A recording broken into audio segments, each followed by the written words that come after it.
de ficar repetindo assunto, ficar repetindo os mesmos assuntos assim que eu estou falando.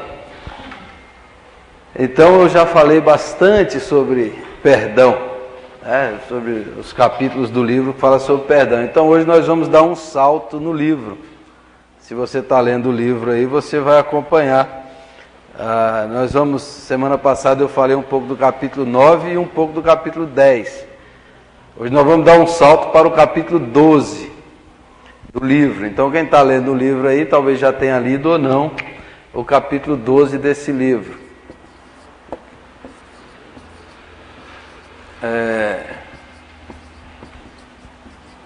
Esquisitices, não. Esse é o tema do capítulo do livro, capítulo 12. Você abra a sua Bíblia em Atos capítulo 10. Atos capítulo 10.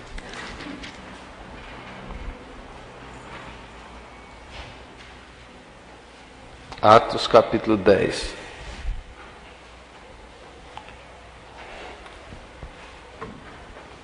Verso 8. Verso 9. Diz assim: No dia seguinte, indo eles de caminho e estando já perto da cidade, subiu Pedro ao eirado por volta da hora sexta a fim de orar.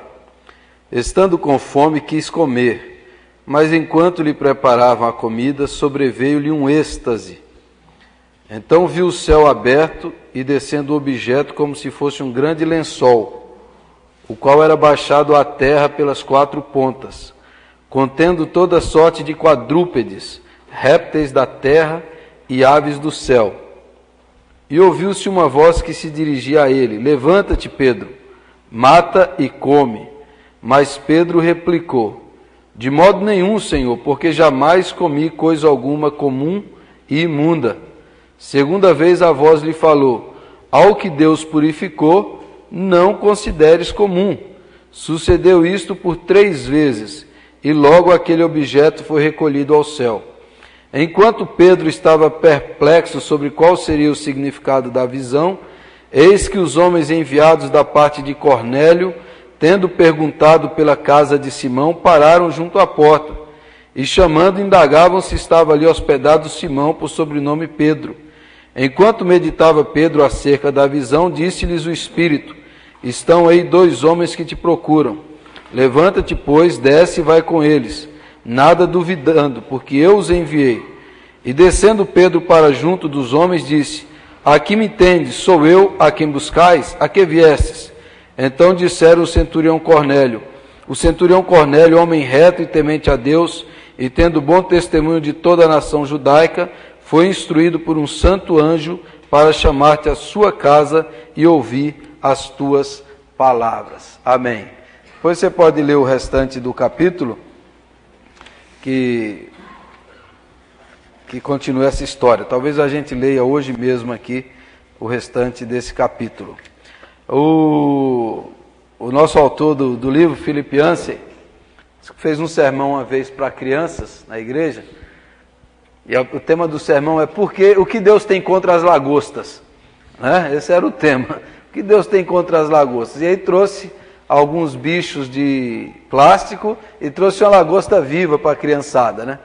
E a ideia dele no sermão era analisar essa coisa do impuro, do imundo, porque no Antigo Testamento alguns animais eram considerados imundos, que não poderiam ser comidos. Deus determinava que era imundo, como Pedro foi criado nessa lei.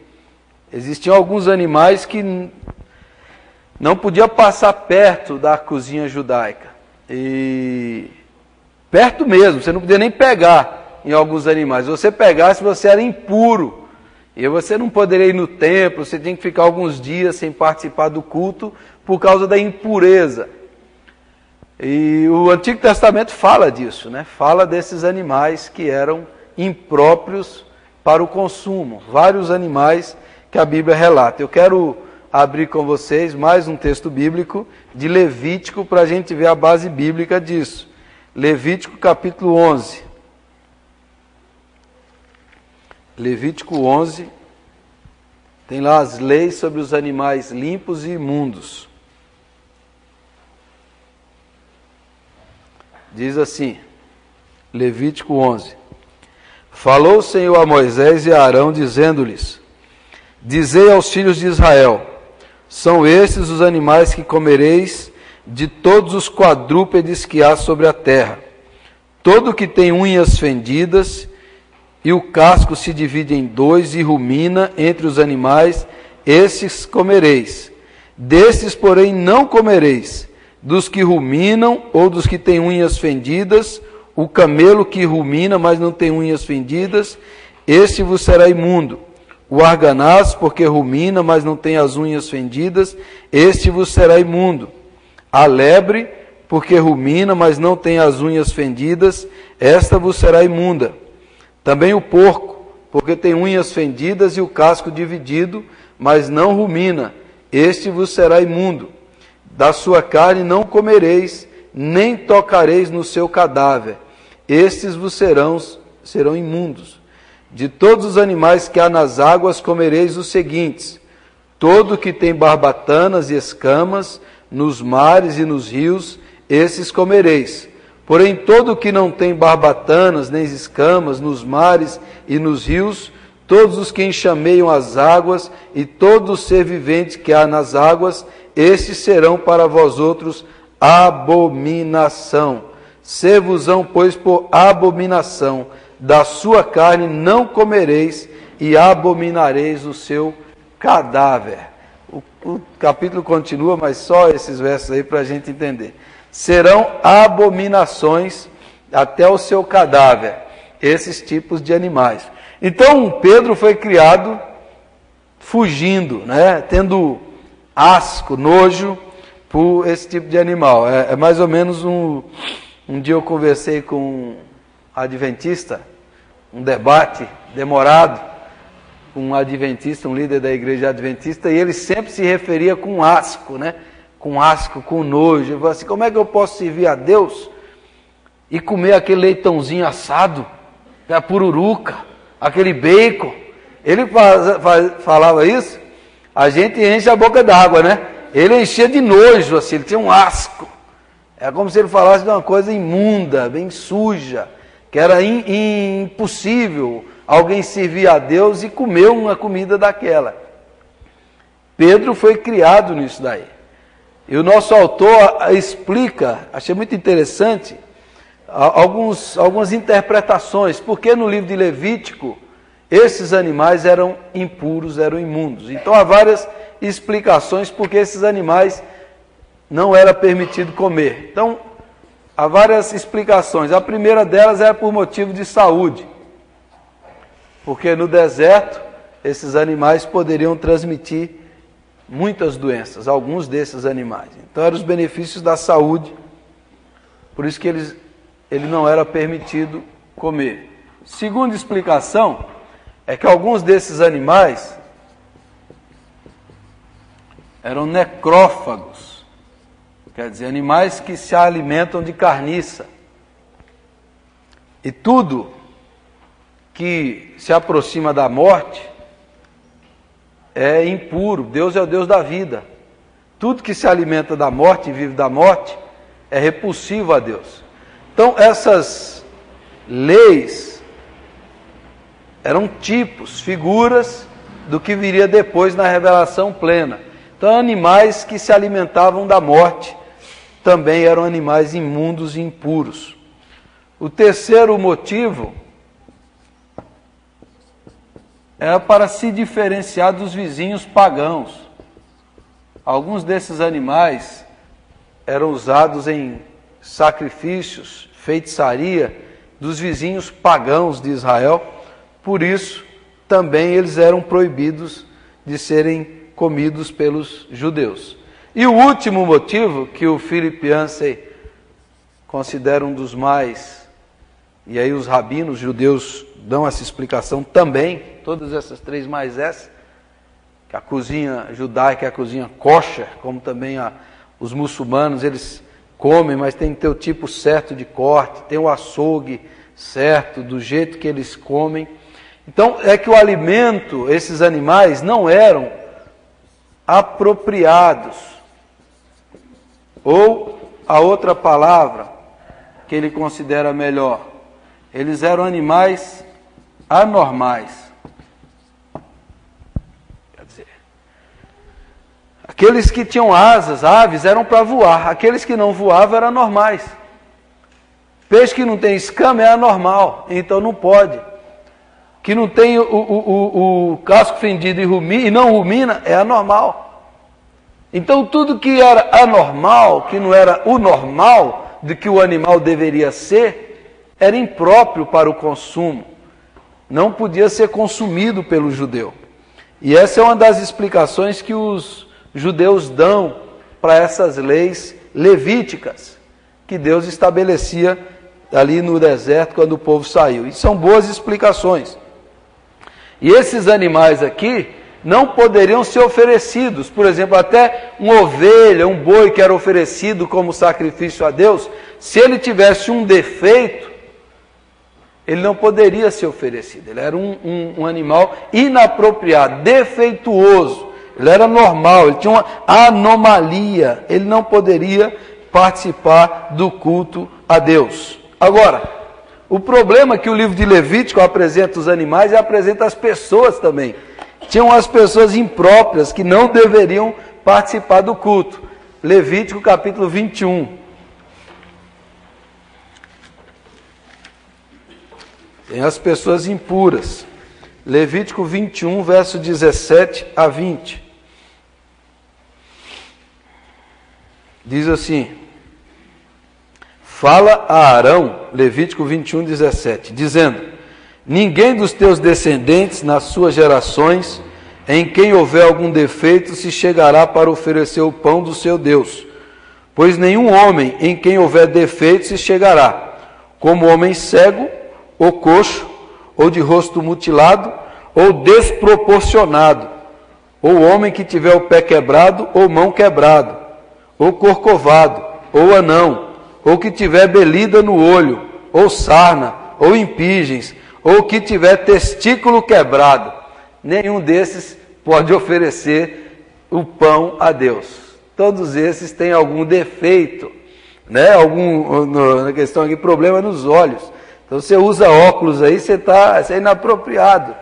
Se você tiver alguma deformidade, se é corcunda, né? Se tiver algum problema assim, você não pode oferecer culto a Deus, ou paralítico, ou qualquer coisa. Até outra versão diz deformado, né? Se teve alguma deformação no corpo, o que é uma pessoa inapropriada ou desproporcional? Quem é que sabe?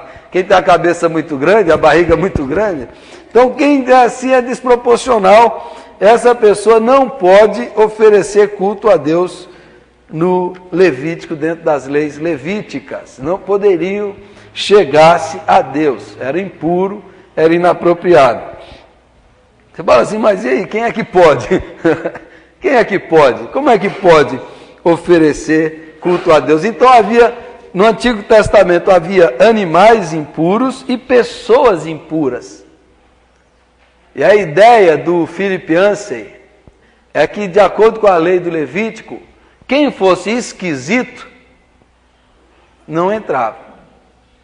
Se você se considera uma pessoa esquisita, você tem alguma esquisitice, você não entrava, nem o animal, nem os seres humanos. Havia uma diferença para se chegar a Deus no Velho Testamento. E isso daqui é demonstrado no templo ou no santuário de Israel.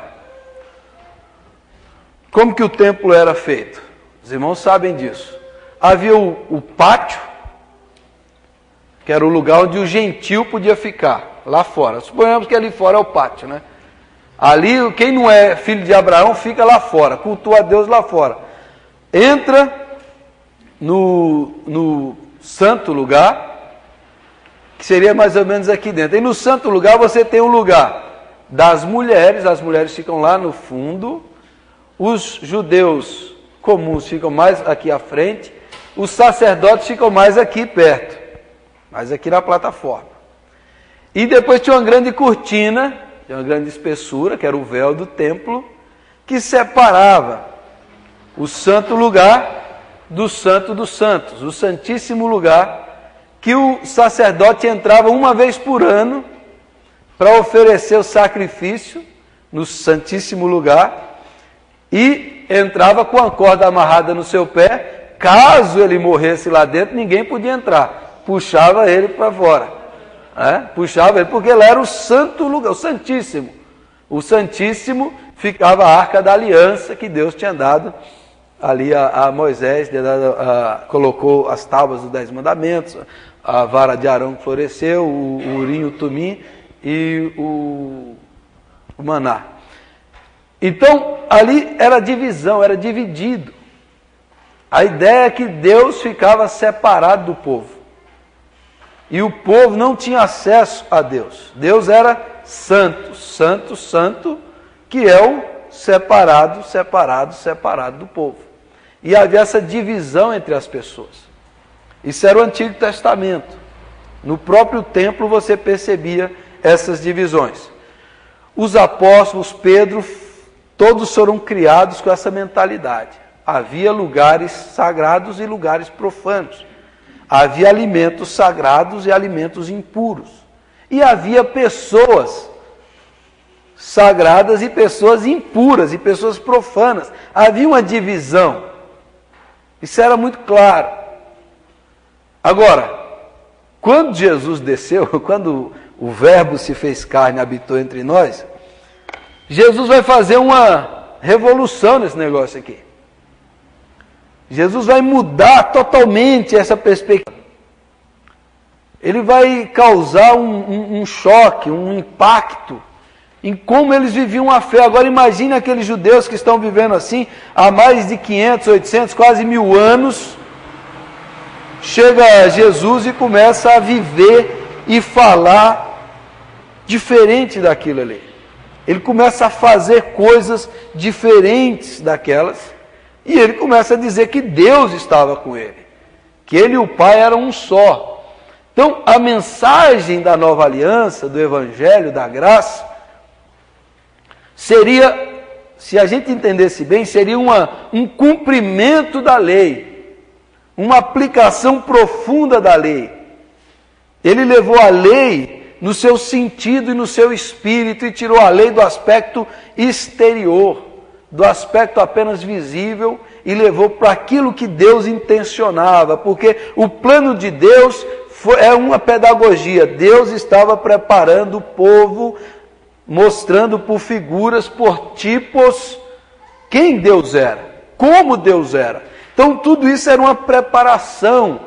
Como diz o apóstolo Paulo em Gálatas, a lei nos foi dada como aio. O aio é aquela pessoa que cuida da criança enquanto ela não é maior, para quando ela chegar à maioridade, ela não precisar mais do aio. Então a lei foi uma preparação, foi uma pedagogia divina, para que quando Jesus chegasse, nós entendêssemos a revelação plena de Deus em Cristo.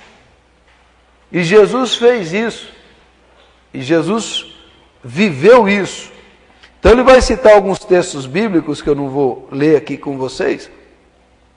Mas, por exemplo, Jesus manda convidar os mendigos, os aleijados para o reino. Ele diz que o reino de Deus é para esses. Em Lucas capítulo 8, ele vai até o gadareno endemoniado, lá expulsa o demônio do gadareno, e Gadara era uma região gentia pagã. Depois ele deixa a mulher, que a mulher com hemorragia, com menstruação, era impura. Até hoje tem rabinos ortodoxos que não cumprimentam as mulheres. Porque se eu cumprimentar uma mulher, vai que ela está menstruada, eu vou ficar impuro. Então ele não cumprimenta. Ele só fala assim de longe. Então, Jesus deixa-se ser tocado por uma mulher hemorrágica. Jesus vai até o filho do chefe da sinagoga morto e toca no cadáver. Que era um rabino, não fazia isso, porque ele ficava impuro. Tocar num cadáver, ir na casa de um pagão, andar, tocar em leprosos. E Jesus começa a fazer essas coisas. A mensagem dele, a vida dele, é um impacto para quem vivia debaixo desses costumes aqui. É uma revolução, é uma mudança completa. E ele diz que Deus estava com ele. E ele começa a desfazer essas separações, essas divisões. E Jesus muda o polo. A questão é, não é mais isso que nos contamina. Agora sou eu que santifico. Porque o plano de Deus é que cada crente agora que tenha Deus vivendo dentro dele, tudo que ele pegar vai se santificar. Tudo que nós tocarmos vai ser santificado. Porque Deus agora, o santo lugar que Deus quer habitar é o nosso coração. Então, onde Jesus anda, onde Jesus toca, onde Jesus pega, aquilo vai se sacralizando, vai se santificando. Aqueles impuros vão se tornando puros. Aqueles que eram imundos vão ficando limpos, porque Deus estava com ele. E Deus era o Criador de todas as coisas. E quando Deus se encarna, Ele santifica a carne, o osso, o sangue, o suor. Ele espiritualiza o humano, o corpóreo, o físico. Tudo é espiritual em Jesus. Até aquelas coisas mais físicas. Tudo é santo em Jesus. Tudo que é humano, sem pecado, Jesus vive e faz. E Ele santifica as ações humanas, a vida humana e os alimentos. E daí, quando Deus quis mudar essa visão, Ele teve que falar com Pedro, para mostrar para Pedro os alimentos e as pessoas. Então Pedro está lá orando e Pedro tem uma visão, vê um lençol com todos esses animais que Pedro detestava. Mata e come, Pedro. Pedro, não, Senhor, quem sou eu, pai? Jamais eu comi uma coisa imunda na minha vida, nunca. Deus fala, mata e come. Não, Senhor, Deus fala, não considere imundo o que eu purifiquei. 3 vezes. Quando Pedro sai da visão, chega lá os enviados de Cornélio, um gentio, um pagão, temente a Deus. Deus me mandou te chamar, Pedro. E Pedro vai. Só que Pedro, como judeu, ele não podia entrar na casa do gentio. Mas o anjo tinha mandado entrar. Ele entra, e quando ele entra lá, ele começa. Eu estou aqui, mas vocês sabem que como judeu eu não deveria estar. Eu não deveria estar aqui com vocês, porque eu estou me tornando imundo e impuro. Eu estou aqui com vocês, eu não deveria estar. Mas como Deus me mandou, daí ele começa a falar de Jesus. Quando ele está falando de Jesus, o Espírito Santo desce sobre os gentios, sobre os pagãos.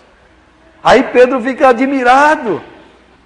Ele fala assim, então a promessa não era só para nós, os filhos de Abraão, é para os pagãos também. É para todos que creem em Jesus, a salvação é para eles. E ele vê o Espírito descendo e ele fica assustado. E quando ele volta, no capítulo 11, ele tem que explicar para a igreja de Jerusalém o que ele foi fazer na casa de um pagão. E a igreja de Jerusalém também não conseguia entender. Veja como é difícil. Veja como é difícil. Eles tinham andado 3 anos com Jesus, tinham recebido o Espírito Santo, mas eles ainda ficavam presos.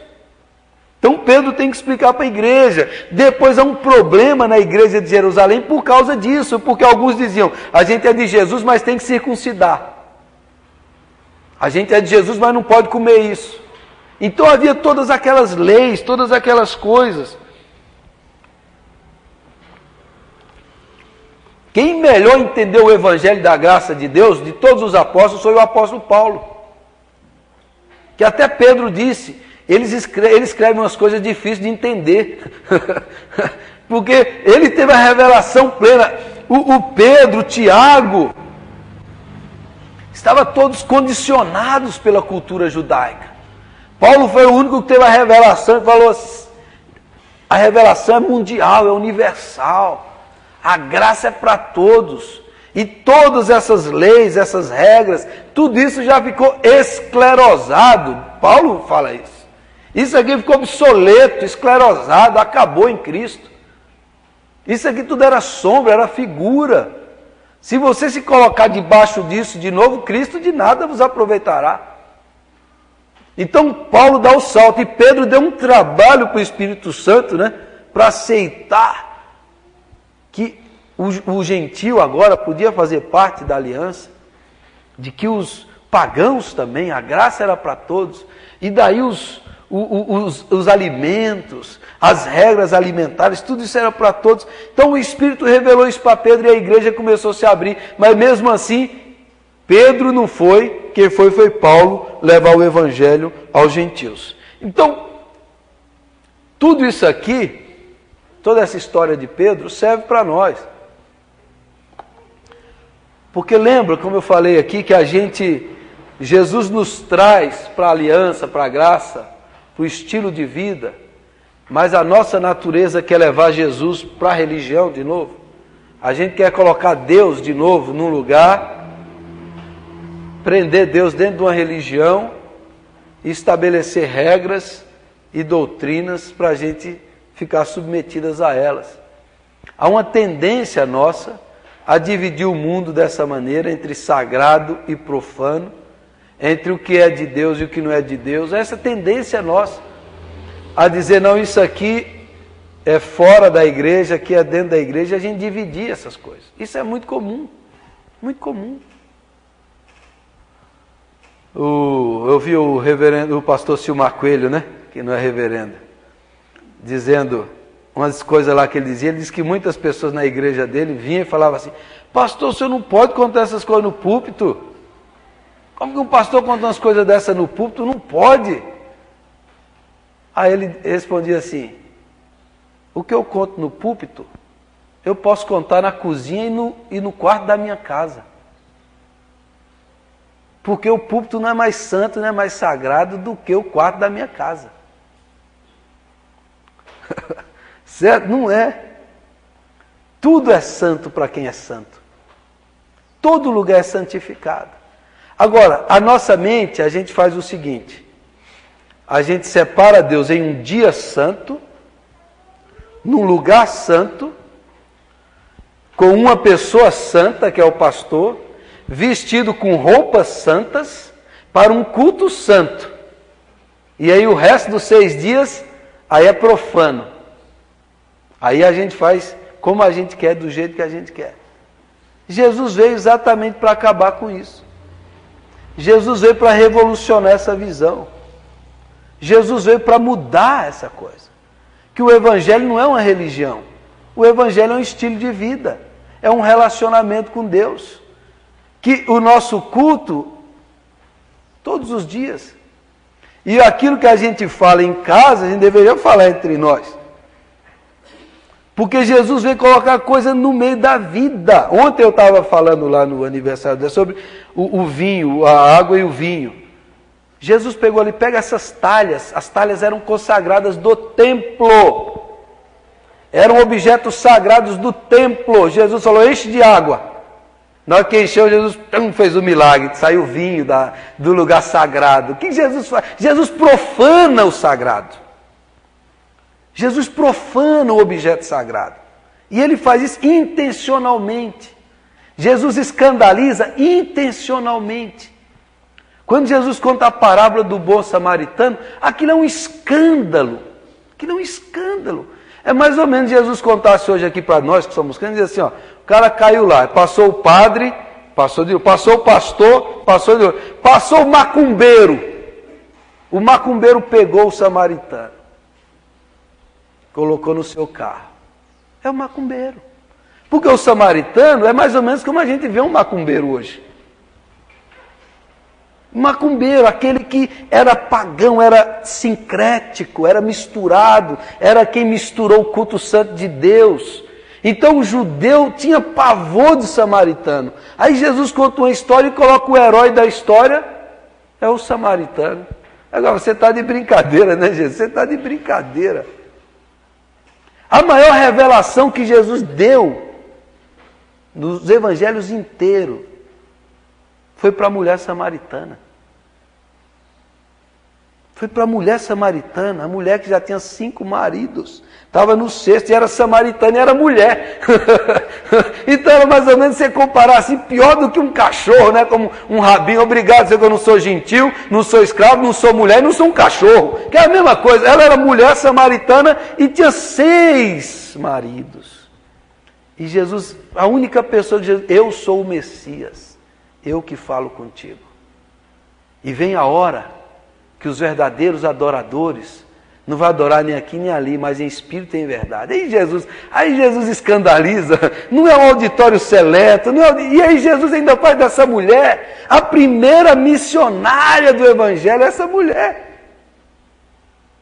É a primeira que sai dali falando, olha, eu conheci um homem, e traz todos os samaritanos. Então, Jesus intencionalmente, Jesus vai dessacralizando, vai quebrando, vai tocando no morto, no leproso, vai deixando os pagãos, vai elogiando. Quando chega lá o pagão diz, nem em Israel eu vi uma fé como a desse homem, o centurião romano. Ou a mulher lá de Gadara, ele responde como um rabino, olha, não é bom tirar o pão dos filhos e dar para os cachorrinhos, que eram os gentios, era cachorrinho. Jesus fala como um rabino. Aí a mulher fala, Senhor, mas os cachorrinhos comem das migalhas. Aí Jesus toma um susto e fala, mulher, grande é a tua fé. Nem Israel inteiro eu vi uma fé como a tua. O Evangelho vai revolucionando essa perspectiva estreita, limitada, fechada, hierárquica, que a religião faz, que a igreja faz, que nós, às vezes, assumimos. E está dentro de nós e nós vamos dividindo, vamos segmentando a nossa vida. Alguém diz que o mundo ocidental é o mundo de caixas, a gente tem caixas separadas. A gente fala assim, essa é a minha vida sentimental, essa é a minha vida profissional, essa é a minha vida espiritual, essa é a minha vida física, essa é a minha vida familiar. E o cara vai fazendo caixas. Na perspectiva hebraica não existia caixa, a vida é toda caixa. Então, por exemplo, lá nos antigos escritos do Antigo Testamento, fala assim, jejuar. O cara, eu estou afligindo a alma. Afligir a alma é a mesma coisa que jejuar. É a mesma coisa, olha que negócio. Se você está passando fome, você está afligindo a alma. Porque a alma, até os versículos antigos, né, rim era a alma. Doeu o rim, doeu a alma. O corpo e a alma estão muito ligados. Não é essa separação. Não é essa divisão que a gente veio fazer. E separar as coisas, é tudo uma coisa só. Você pode estar em comunhão com Deus, eu estou espiritualmente, estou cheio, mas se você tiver com a dor de dente, você está bem ou você está mal? Como é que você está? Eu estou mal. Não, espiritualmente eu estou bem, mas fisicamente eu estou mal, mas você está mal. A vida é uma só, e Jesus veio nos ensinar isso, que a vida é uma só. Não existe 2, 3, 4, 5 tipos de vida, é uma vida só. Que o máximo quando a gente se reúne, e o que é sagrado na união dos crentes? São os crentes. O que é santo no encontro? É o encontro. O que é maravilhoso na comunidade? É a comunidade. Por que ele falou onde estiverem 2 ou 3 reunidos? Porque não pode ter um reunido com ele mesmo. Porque ele é o Deus do encontro, ele é o Deus da comunhão. O que é sagrado na comunhão é a comunhão. O que é sagrado do nosso encontro aqui? Somos nós. Se a gente tivesse reunido lá na chácara, ali estava a igreja. Se a gente tivesse reunido debaixo da árvore, ali está a igreja, ali está a santa comunhão. Porque Deus está na comunhão dos santos. E é isso que Deus ama. E Ele veio habitar dentro de nós. E ali, onde está o santo dos santos? O santo dos santos somos nós. O lugar santíssimo, sagrado, somos nós que Ele veio habitar e andar no nosso meio. Então, Jesus causa uma revolução nessa perspectiva. Jesus gera, e essa é a melhor palavra, meu, revolução. A revolução da graça. A revolução da graça. É interessante quando Filipe, o Espírito Santo, tira Filipe do avivamento e manda ele ficar, segue aquele homem, vai passando o etíope, eunuco. O que é o eunuco? Testículo danificado, que era impuro. Prega para ele, pregou, se converteu. Aquele que era impuro virou o primeiro missionário da igreja na África. Foi pregar o evangelho na Etiópia, porque o Espírito Santo mandou. Então, o Espírito Jesus começa intencionalmente a santificar, incluir os excluídos, os que estavam fora, ele coloca para dentro. Jesus diz, no reino, ele mandou chamar os convidados, todos os convidados deram desculpa, ele falou, o rei mandou, agora vai nas esquinas, pega os coxos, os pobres, os mendigos, os aleijados, os cegos, e faz entrar na minha festa do reino de Deus. Todos aqueles que eram excluídos e impuros, eles são atraídos para o reino de Deus. O apóstolo Paulo diz em Gálatas 3:28, porque agora já não há mais judeu, nem grego, nem gentil, nem mulher, nem homem, nem escravo, nem livre. Agora são todos um só em Cristo Jesus. Em Efésios capítulo 2 ele diz, porque ele destruiu a barreira da inimizade e de ambos os povos fez um só. Destruiu a inimizade e fez a paz entre todos os homens. Agora todos são iguais. Na linguagem de Hebreus, todos agora temos acesso ao Pai pelo novo e vivo caminho, que é o sangue de Jesus. Nós temos acesso ao Pai. E daí o Filipenses diz, o que muda isso? Muda esse acesso ao Pai. É como se a gente pensasse no acesso ao presidente da República, você precisa de muitas coisas, muitos protocolos e burocracia. E ele cita isso, ele conta uma história de John Kennedy, o presidente americano, que uma vez estava dando uma entrevista lá e de repente o filhinho dele, John, que também já faleceu, entra na sala, passa debaixo da mesa, todas as autoridades e vem no colo do papai. E ele abraça. Ele é mais ou menos assim. No Antigo Testamento, para falar com o presidente, você estava lá longe. Na Nova Aliança, nós entramos na sala do Pai e fomos direto para o colo do Pai pelo sacrifício de Jesus Cristo. Porque quando Jesus chama Deus de Abba, e o apóstolo Paulo diz, porque recebemos o Espírito que testifica com o nosso Espírito, somos filhos, podemos chamar Deus de Abba. Ninguém chamava Deus de Abba, ou Abá, né? No aramaico. Ninguém chamava. Jesus vem, chama e manda os discípulos dele chamarem. Abá é a expressão da criança de intimidade com o pai, de paizinho, papai querido. O santo, santo, santo, aterrorizante do Antigo Testamento, agora é o paizinho querido por meio de Jesus Cristo. Você já pensou um negócio desse? Aí o fariseu fica doido com o negócio desse, mas não acredita. Passou a vida toda com medo de Deus. Agora vem Jesus e diz, pode chamar Deus de paizinho. Pode entrar na intimidade do Pai por meio do Filho. A cortina, o véu do templo se rasgou. Entre lá, Ele está lá te esperando. Pode entrar lá, pode receber. É o Abá, é o Abba, que agora nós temos acesso em qualquer lugar. Você não precisa de roupa especial, de protocolo especial, de dia especial. Em todo lugar, em qualquer momento, você entra na presença de Deus. Então, o que isso nos causa? A mudança. Acesso ao Pai. Acesso ao Pai e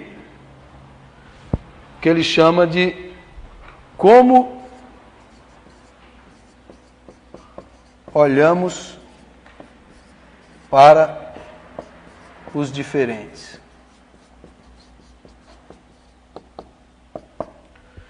Como a gente olha para os diferentes e para os impuros. Eu falava isso essa semana em algum lugar. Tem pessoas que a gente fala assim, esse é diferente. Esse aqui não está dentro do plano, do propósito, da graça. Ou a gente olha, esse aqui tem que mudar. E a gente vê essa pessoa como uma diferente, um excluído. Uma pessoa que o amor de Deus, a graça de Deus não é para ela. O Evangelho não é para ela. Às vezes a gente tem essas impressões assim. Tem essas visões. Ou a gente fala assim, antes de conhecer a Deus, você podia. Agora, esse tipo de coisa, e a gente julga as pessoas pela aparência, pela roupa que usa. O Paulo Capelletti, que eu já contei várias histórias dele aqui para vocês, que nós vamos trazer ele aqui no mês, vamos ver se a gente traz ele aqui no mês de agosto, para pregar aqui na igreja. Ele foi pregar numa igreja um dia, e como ele trabalha com marginalizados, o pastor convidou, ele falou, eu vou pregar na sua igreja, mas eu só vou pregar se você me deixar aí de mendigo. Eu quero ver como a sua igreja trata os mendigos. E ele foi, colocou uma roupa bem suja, bem fedida, passou umas cachaças na boca, e chegou e sentou lá. Aí na hora do culto ele queria vir para frente. Aí os diáconos agarravam e falaram, não, você não pode ir para frente, fica aqui. Né? Aí ele tentava ir para frente, disse que teve um diácono que agarrou ele pelo pescoço, deu uma gravata nele, falou, fica aqui rapaz, não sai daqui não. Eu quero falar com o pastor, não.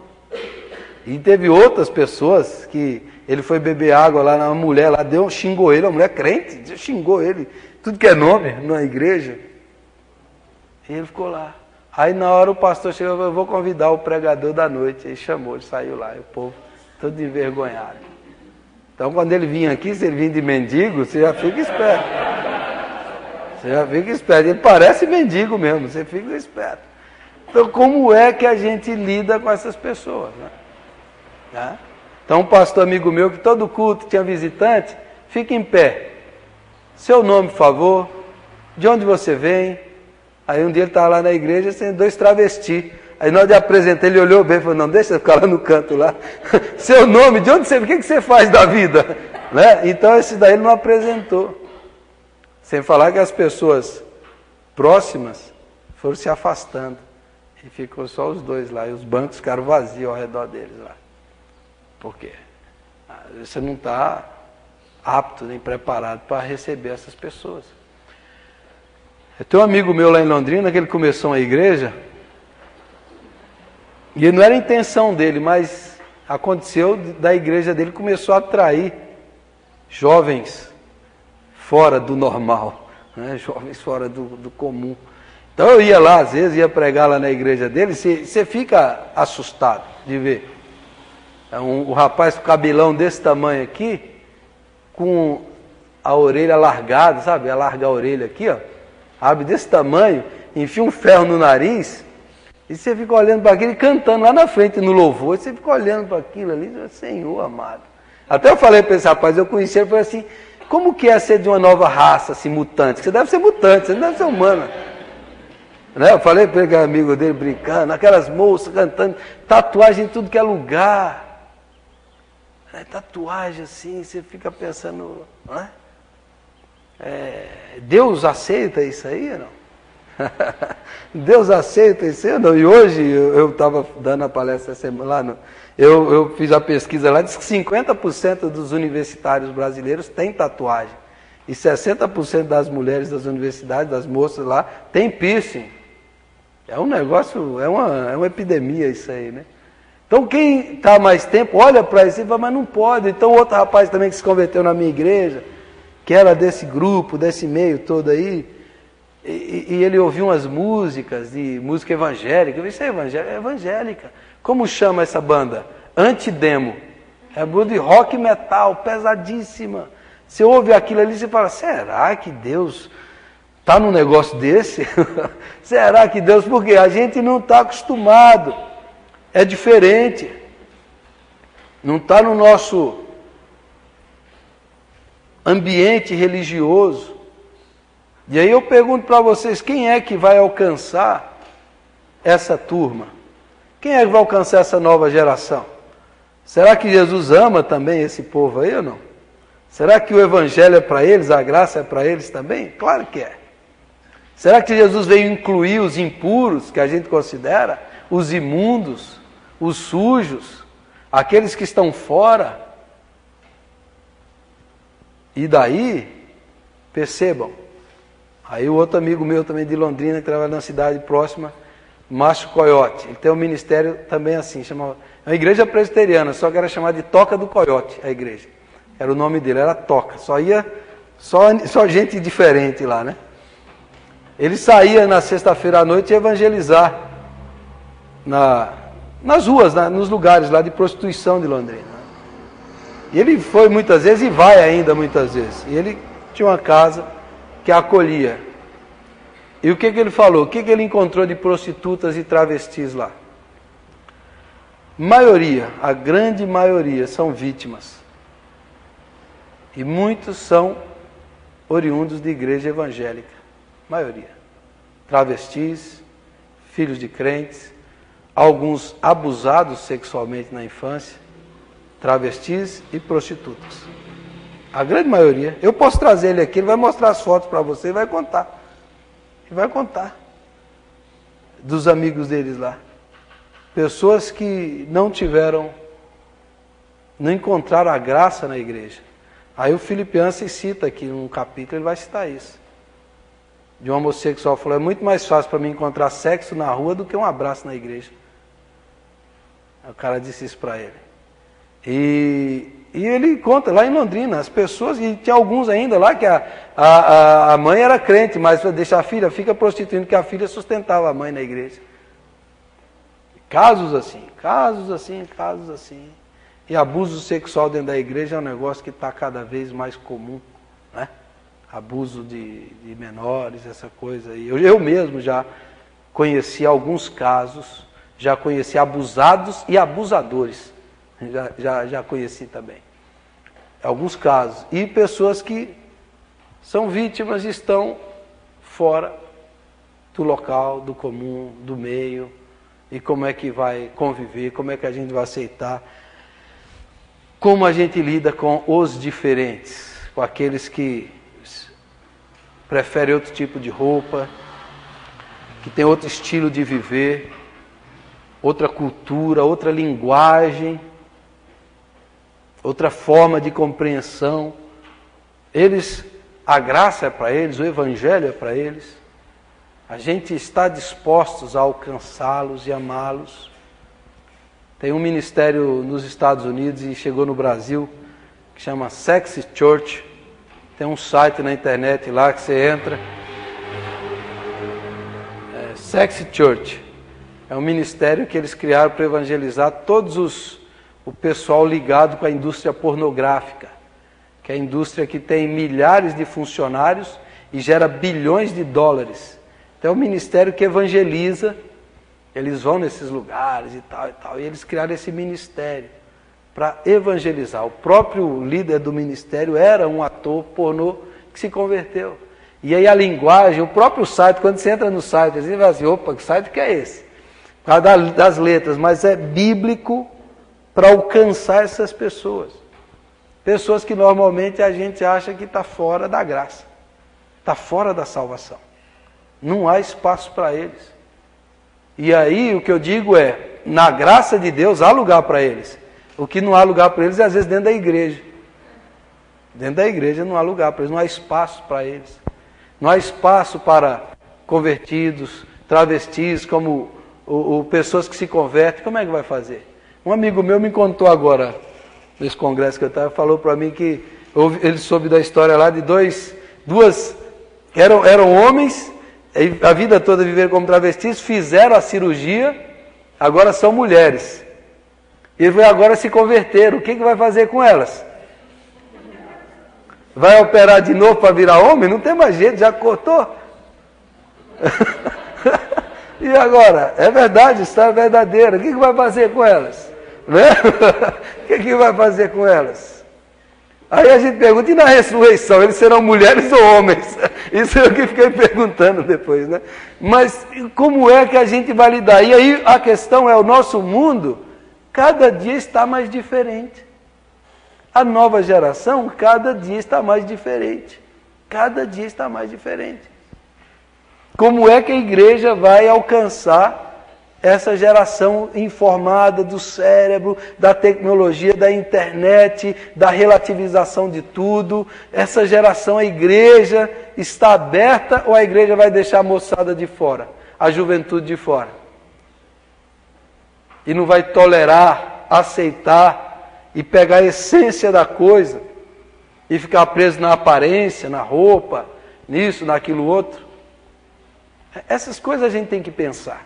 Essas coisas a gente tem que pensar. Né? Coisas que a gente tem que pensar, assim, por exemplo, eu ouvi ali, de novo, né? E eu falo isso porque eu falo em qualquer lugar, não é só para o meu filho e por causa dos outros, né? Por que na igreja o menino tem que tirar o boné? Eu, pessoalmente, eu não entendo por que boné é falta de respeito. Eu nunca entendi isso. Por que boné é falta de respeito? Se você pode usar boné lá fora, por que não pode usar aqui? A nova geração, ela não aceita essas coisas. Ela chama isso de hipocrisia. Se você chegar para o menino e falar assim, ó, aqui você não pode usar boné, que você for falar com o presidente da república, você tem que tirar o boné. E Deus é mais poderoso que o presidente da república. O menino vai falar para você assim, ó, mas Deus, eu quero que Deus seja meu amigo, não o presidente da república. E com o meu amigo eu quero ter intimidade com ele para ser quem eu sou. A nova geração. Por que muitos filhos de pastores e filhos de crentes saem da igreja? Porque eles veem que na igreja é diferente do que é na vida.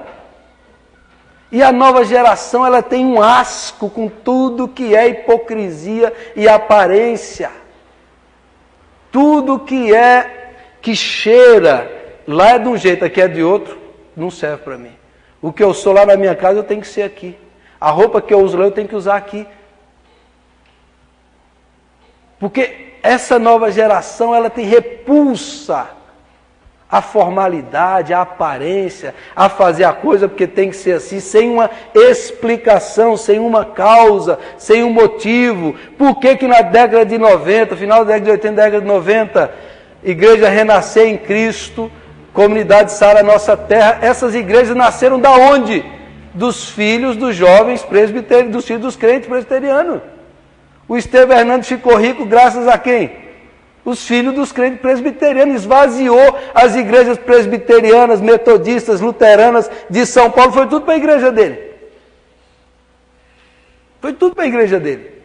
E todas as comunidades nasceram. A bola de neve. Por que existe a bola de neve e uma bola de neve que está crescendo? Porque as nossas igrejas se fecharam para as novas gerações, fecharam na nossa linguagem, nos nossos costumes, na nossa aparência. Aí ele chega lá na Igreja Renascer em Cristo, e a primeira vez que eu vi, eu fiquei, nossa, que legal. A primeira vez que eu vi a comunidade lá do Robson Rodovalho em Brasília, eu fiquei, nossa, que legal, o cara lá na guitarra de bermudão e boné. Eu falei, que legal aquilo. Eu vibrei com aquilo, eu era jovem, eu vibrei. E o cara louvando e orando, e o pastor pregando, e aquele louvorzão, e o povo pulando, e assoviando, e gritando. Eu falei, aqui você pode ser espontâneo. Aqui você pode ser espontâneo. Aí na igreja presbiteriana, a gente caía naquela hipocrisia. Dizia para o jovem assim, no acampamento de jovens você pode fazer, no culto de domingo não. Isso é hipocrisia. Isso é hipocrisia. Isso é pecado. Você pode pular lá no acampamento, você pode pular no culto, no seu louvor, na sua adoração. Então, gente, não se assuste, não se escandalize, mas abra sua mente. Abra a sua mente para o Evangelho da Graça. O Evangelho é maior do que a aparência, do que a formalidade. O amor de Deus é intenso pelo pecador, e Deus quer redimi-lo e quer salvá-lo, e quer trazer para a comunhão da igreja. Amém? Então Deus é esse Deus aí da graça. Você pensa, se alguma coisa não digeriu na sua mente, você ora. E Deus vai revelar para você. Se você eu ainda nem falei as coisas que eu já fiz, mas depois eu vou falando aos poucos. Aos poucos a gente vai revelando aos poucos.